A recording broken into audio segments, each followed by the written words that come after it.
Hello, I am अंकित। मैं over thinking से बहुत ज़्यादा परेशान रहा हूँ अभी तक और उसके बहुत बुरे बुरे परिणाम मैंने झेल चुके। इसलिए मैं आपको एक एग्जांपल है जो कि सोक्रेटिस की फिलोसॉफी से है।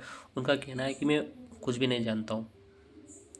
ये उनकी थॉट थी, मतलब कि उनका कहना था कि मैं कुछ भी नहीं जानता हूँ। इसमें बहुत कुछ जानना है पर वे कहते थे कि मैं कुछ जानता ही नहीं हूँ।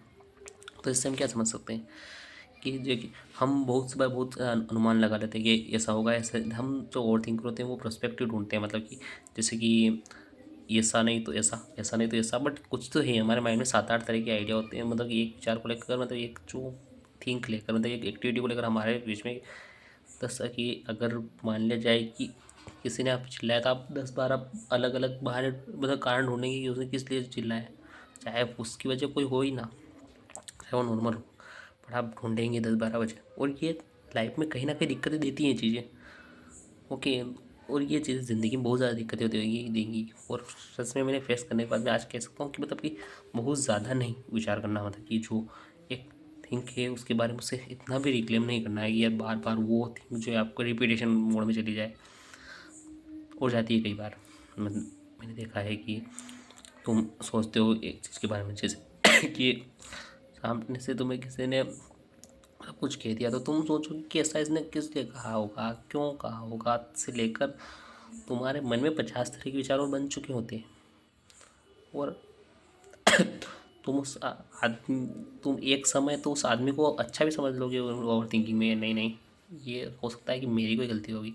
और एक समय उसे उतना बुरा समझ लोगे कि नहीं, पापी यही है।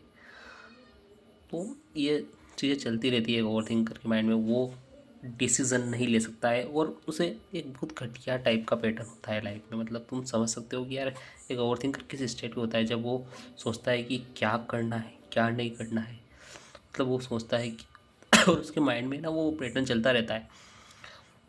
और अगर तुम इंट्रोवर्ट और फिर ओवर थिंकर हो तो ये तो फिर किलिंग कॉम ये मतलब ये इसकी होड़ नहीं हो सकती। मतलब फिर तो तुम आउट ऑफ द बॉक्स हो, मतलब कि तुम फिर से किसी कुछ कह भी नहीं सकते हो।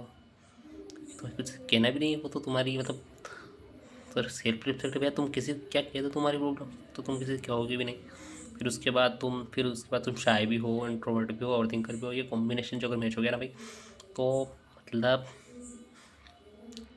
क्या कह सकता हूँ मैं। पर अगर हाँ, तो इसके सोल्विंग क्या है, तो मैं इसके कुछ सोल्विंग भी पहुँचाऊँ अभी अभी जाकर, मतलब जो जिसके परिणाम देखने के बाद एक सोल्विंग पहुँचाऊँ कि तुम यानी हर थिंकिंग का नेगेटिव एस्पेक्ट ही नहीं होता है। कई बार हम सोचते हैं कि ऑल थिंग्स आर नेगेटिव, तो नहीं होता है।